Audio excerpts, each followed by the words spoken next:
नमस्कार दोस्तों, bloody vibes के एक और बहुत ही ज़्यादा खौफनाक से बिल्कुल डरावने से डिफरेंट से एपिसोड में आप सभी लोगों का बहुत बहुत स्वागत है। जी हाँ दोस्तों, आज का ये एपिसोड बहुत ही ज़्यादा खौफनाक और बहुत ही ज़्यादा डिफरेंट होने वाला है। एक ऐसे गांव का ये एपिसोड है, एक ऐसे गांव की कहानी है जो कि इतना ख़तरनाक है जैसे एक राक्षस ने, एक ख़तरनाक शैतान ने एक अजीबोगरीब श्राप दिया है, जिस श्राप से आज भी वो गांव जूझ रहा है। ये कहानी है गांवपुर नाम के एक गांव की। एक बहुत छोटा गांव है, शायद हमारे नक्शे में भी ये दिखाई ना दे। बहुत सारी ऐसी जगहें हैं भाई जो नक्शे में दिखाई नहीं देती है, लेकिन वो है, एग्जिस्ट करती है। तो ये कहानी है आज से 32 साल पहले की।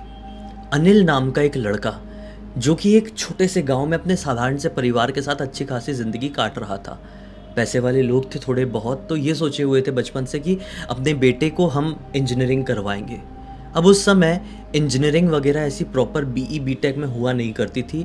उस समय सिर्फ पॉलीटेक्निक में हुआ करता था। होती भी रही होगी तो भाई इंडिया से बाहर, अपने इंडिया में तो ज़्यादा पॉलीटेक्निक का ही जोर था। तो अपने लड़के को उन्होंने उनकी जो भी एलिजिबिलिटी थी वो कंप्लीट होने के बाद नागपुर भेज दिए। नागपुर में जा बेटा पॉलीटेक्निक कर। तो लड़का बहुत खुश हुआ, बहुत खुश, मतलब उससे ज़्यादा खुशी का ठिकाना कहीं रहा नहीं होगा, क्योंकि पूरे परिवार में, पूरे गांव में किसी ने भी इंजीनियरिंग किया नहीं था। बेटा नागपुर पहुंच गया और अपना वहाँ पे एक हॉस्टल में रह के अपनी लाइफ कंटिन्यू करने लगा। कुछ ही दिनों बाद उसको छुट्टी मिली, किसी चीज़ की रही होगी भाई छुट्टी, कोई त्यौहार, कोई फेस्टिवल ऐसा आया होगा। अब उस समय ऐसे फ़ोन वगैरह कुछ हुआ नहीं करते थे, तो जो लोग कहीं बाहर रहते थे, शहर में रहते थे, गांव में रहने वाले लोगों से चिट्ठी के ज़रिए कम्युनिकेट करते थे। अब इसको अचानक से छुट्टी के बारे में पता चला कि अरे हमको तो छुट्टी मिल रही है आने वाले 3-4 दिन की। तो एक काम करता हूँ, मैं मम्मी पापा को बताता नहीं हूँ कि मेरी छुट्टी मिली है, मैं डायरेक्टली गाँव पहुँच जाता हूँ, तो मम्मी पापा मुझे देखकर बहुत ज़्यादा खुश हो जाएंगे। उसने इसी एक सोच के साथ रेलवे स्टेशन से एक ट्रेन पकड़ लिया। अब दरअसल ये जो लड़का था ना, ये अनिल, ये सीधा साधा साधारण सा लड़का था यार, बहुत सीधा लड़का। मतलब जीवन में पहली बार ये ट्रेन में चढ़ा था जब ये नागपुर आया हुआ था। इससे पहले सिर्फ इसने ट्रेन को देखा ही था। अब उस समय हर जगह ब्रॉड गेज वाली ट्रेन नहीं थी। ब्रॉड गेज समझते आप लोग, पढ़े होंगे बचपन में, ब्रॉड गेज, नैरो गेज। तो अभी जो ट्रेन्स चलती है वो ब्रॉड गेज की होती है, मतलब चौड़ी पटरी वाली चौड़ी ट्रेन्स। और पहले के टाइम में छोटी पटरी वाली ट्रेन जिसको हम बोलते थे नैरो गेज वाली ट्रेन वैसी चलती थी, और वो ट्रेन दिखने में बहुत अलग होती थी। तो वो उसी ट्रेन में बैठ गया जीवन में आज दूसरी बार अपने गांव जाने के लिए। टिकट लेके निकली शाम के समय यहाँ से ट्रेन, और नागपुर से उसकी गांव की दूरी यही कोई 10 घंटे करीब की थी। 7 बजे करीब ट्रेन निकली, तो उसने सोचा कि मैं अगले दिन सुबह 5 बजे के आसपास तो पहुँच ही जाऊँगा। अब रात के तकरीबन 11:30 या 12 बजे भाई इसकी नींद लग गई थी अपनी सीट में लेटे लेटे। ट्रेन थोड़ी खाली ही थी। अचानक से इसके पैर को किसी ने हिलाया। इसने आँख खोला तो देखा कि सामने टीसी है। टीसी ने बोला कि चलो भाई टिकट दिखाओ, कहाँ उतरना है। उसने टिकट दिखाया। टीसी बोलता है क्यों भाई, तुमने चढ़ने से पहले इस ट्रेन का नंबर, नाम ऐसा कुछ पता करने की कोशिश नहीं की है क्या? ये बोलता है सर मतलब मैं समझा नहीं। सर बोलते हैं कि अरे भाई ये ट्रेन जा रही है कोलकाता की तरफ, और तुमको जहाँ गाँव जाना है तुम्हारे, वो तो अलग ही रूट में है। ये ट्रेन वहाँ पे जाती ही नहीं है। अब चलो फाइन निकालो, तुमने गलत टिकट पकड़े हो और गलत ट्रेन में चढ़ गए। तो ये बोलता है सर मेरे पास तो बिल्कुल पैसे नहीं है, पढ़ाई करने वाला स्टूडेंट हूँ, घर से बहुत दूर रहता हूँ। टीसी ने बोला नहीं ऐसा काम नहीं चलेगा। टीसी थोड़ा रूडली बोलने लगा। उसके रूडली बोलने की वजह से आजू बाजू के लोगों की नींद खुल गई। टीसी ने बोला कि मैं तुम जैसे लोगों ना बहुत अच्छे से जानता हूँ, किसी और की टिकट चोरी करके तुम चढ़ गए होंगे कि ये ट्रेन में चढ़ जाएंगे, चले जाएंगे, पढ़े लिखे हो, इतना तो समझना चाहिए। बोलता है नहीं सर मुझे माफ़ कर दिया, ऐसा बोल के रोने लगा। अब ये रोए ना तो टीसी का मन थोड़ा सा पिघला। टीसी ने बोला कि ठीक है, हमारे नियम है तो नियम है, एक काम करते हैं, अगला जो स्टेशन आ रहा है उस स्टेशन में उतर जाओ। तुम्हारे गाँव की ट्रेन वहाँ पर आएगी थोड़ी देर में, तुम उस ट्रेन में चढ़ जाना और अपने गाँव निकल जाना। चलो कोई फ़ाइन नहीं लगेगा, हम तुमको माफ़ करते हैं। ये बोलता है सर अगला स्टेशन कौन सा आ रहा है? टीसी बोलता है गांवपुर। ऐसा बोल के आगे निकल गया। टीसी ने जैसे ही गांवपुर बोला है ना, जो बाजू वाले जो अंकल जी थे, टीसी और इसकी बहस से जाग गए थे, उनकी आंखें बड़ी बड़ी हो जाती है। अंकल जी बोलते हैं कि बेटा सुन, अगला गांव गांवपुर आ रहा है, तू वहाँ पे बिल्कुल भी मत उतरना। तो ये बोलता है क्यों अंकल जी? टीसी अंकल ने बोले हैं कि मैं उतर जाऊँ। ये बोलते हैं कि नहीं नहीं नहीं, उस गांव का नाम जैसा नॉर्मल सा है ना, वैसे उस गांव को नॉर्मल मत समझना, वो एक बहुत ही खतरनाक गांव है और वहाँ पर तेरे जैसा साधारण से लड़के का उतरना ठीक नहीं है, वो भी आधी रात का है। ये बोलता है नहीं अंकल, ये ट्रेन कोलकाता जा रही है, उतने बड़े शहर में उतरने से अच्छा है कि मैं छोटे गांव में उतर जाऊं, क्योंकि यहाँ पे तो एक आधी ट्रेन आती होगी, अगली ट्रेन टीसी सर ने बताया कि मेरे ही गांव की आने वाली है, तो यहीं पे उतर जाता हूँ भैया। वो उतने बड़े शहर में उतरूँगा, फालतू गुमगुमा गया तो मेरे को तो नागपुर इतना बड़ा शहर लगता है, कोलकाता तो और बड़ी जगह है, मेरे को नहीं समझेगा, मैं उतर रहा हूँ। इनका ये बात करना हुआ है कि ट्रेन ऐसा हॉर्न मार के रुकने को हुई, यानी कि गाँवपुर स्टेशन आ गया। ये अपना बैग उठाया और बाहर की तरफ निकलने लगा। अंकल पीछे से आवाज़ देते रह गए, अरे बेटा रुक, सुन तो, तू यहाँ मत उतर, मेरी बात सुन। लेकिन ये सुना नहीं और उतर गया। उतरा, ट्रेन निकल गई। अब ये उतर के इस गांव का, इस स्टेशन का माहौल देख रहा है। ये बड़ा अजीबो गरीब और रहस्यमय माहौल। अजीबो गरीब इसलिए कि ये रेलवे स्टेशन तो है, लेकिन कोई तो दिखना था, एक गार्ड, एक स्टेशन मास्टर, कुछ तो होना था, टिकट काउंटर में किसी को तो होना था, लेकिन ऐसा कोई भी नहीं। सिर्फ एक स्ट्रीट लाइट चल रही है, वो भी टिमटिमाती हुई, मतलब जो कि स्टेशन के अंदर ही है, ये खुले में टाइप का स्टेशन था। इसने सोचा कि मेरी ट्रेन कब आएगी, कितने बजे, कहाँ आएगी, ये मुझे कौन बताएगा, कुछ समझ में नहीं आ रहा यार। एक उसको टूटी फूटी सी बेंच जैसी दिखी, सीमेंट की, जैसे कि स्टेशंस में होती है।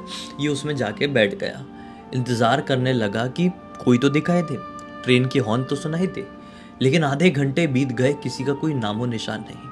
स्टेशन का माहौल और भी ज़्यादा खतरनाक होता जा रहा था समय के साथ। जैसे जैसे रात और ऊपर चढ़ रही थी, वैसे वैसे कुत्तों के रोने की आवाज़ें इसको बहुत ही ज़्यादा डरा रही थी।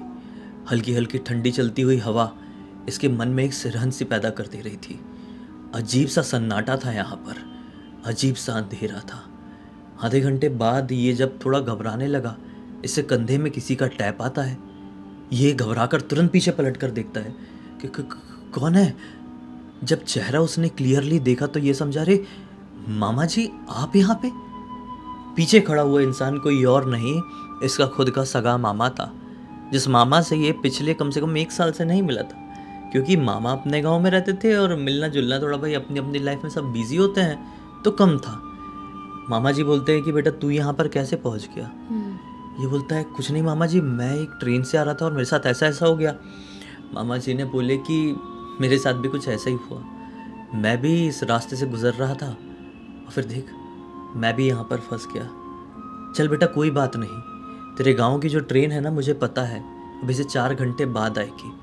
रात के अभी 1-1:30 बज रहे हैं, लगभग 5 बजे के आसपास यहाँ पे तेरे गांव वाली ट्रेन आएगी। तब तक हम बाहर से कुछ खा के आ जाते हैं, तूने तो खाना वाना तो खाया नहीं होगा, अब तू शाम को निकला है नागपुर से। तो ये बोलता है हाँ मामा जी कुछ नहीं खाया हूँ, यहाँ पे कुछ खुला होगा क्या। बोले हाँ रेलवे स्टेशन है तो आगे तो खुला मिलेगा ही, और मैं तो टहलते टहलते बाहर गया था, लोग भी दिखाई दिए थे। ये बोलता है ठीक है मामा जी चलो चलो चलते हैं। मामा जी आगे आगे चलने लगे, ये पीछे पीछे। चलते चलते ये लोग स्टेशन के प्रीमाइसेस को पीछे छोड़ दिए, ये और चल रहे हैं और चल रहे हैं, लेकिन ना कोई गांव, ना कोई घर, ना बस्ती और ना ही कोई इंसान दिखाई दे रहा है।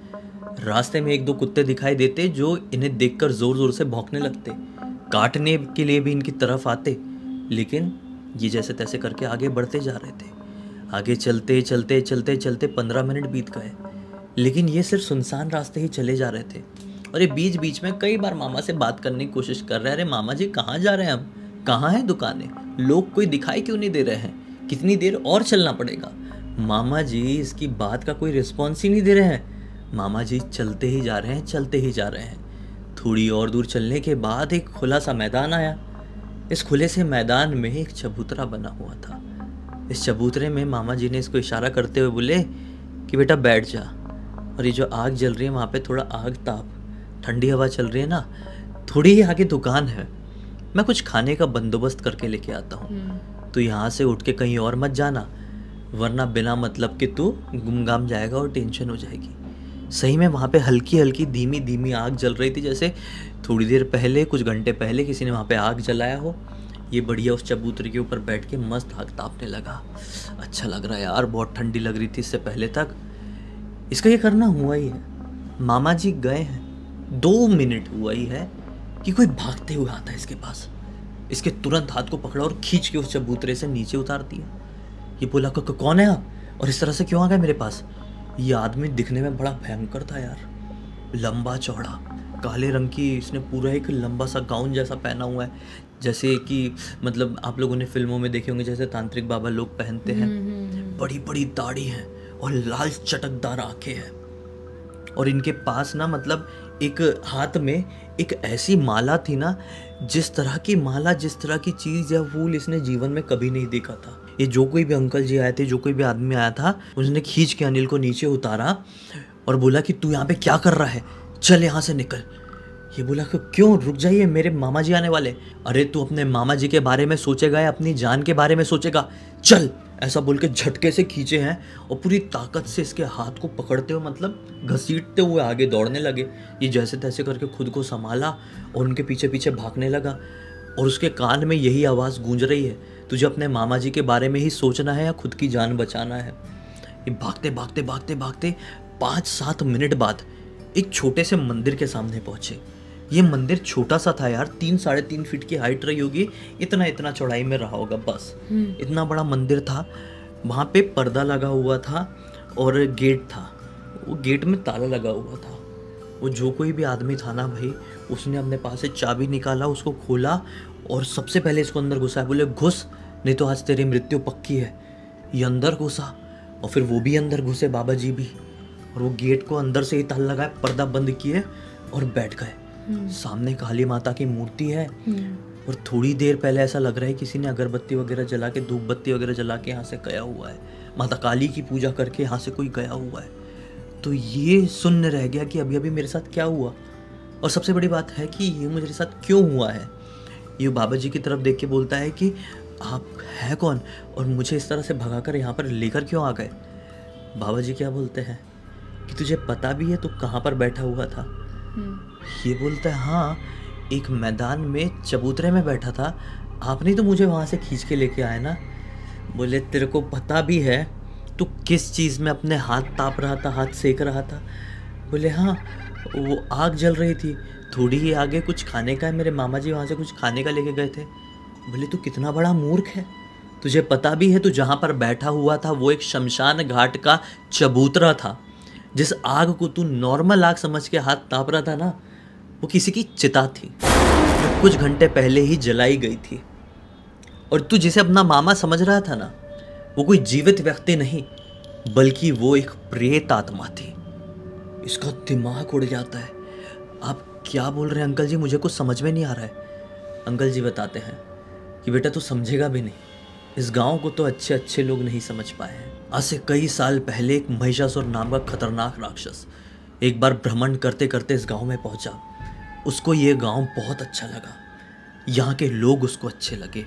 उसने इस गांव को आशीर्वाद दे डाला कि यहाँ पर या फिर इस गांव की सीमा के आसपास भी किसी भी व्यक्ति की मृत्यु होती है तो उसकी आत्मा कई हजार सालों के लिए यहीं पर बस जाएगी। न उसका वापस से जन्म होगा, ना ही मृत्यु। वो हर चीज़ के बंधन से छूटकर यहाँ पर कई हजारों साल तक रह पाएगी। यहाँ पर मेरा साम्राज्य होगा। ऐसा वो आशीर्वाद देकर यहाँ से निकल पड़ा। भाई उसके बाद से जिस किसी भी इंसान की इस गांव के आसपास मृत्यु होती है ना, तो कहा जाता है कि उसकी आत्मा यहीं पर रहती है। और तू जो बता रहा है ना, ऐसे बहुत सारे कांड बहुत सारे लोगों के साथ हुए हैं। हो सकता है तेरे मामा भी यहीं से कहीं से गुजर रहे होंगे और उनकी भी मृत्यु हो गई होगी।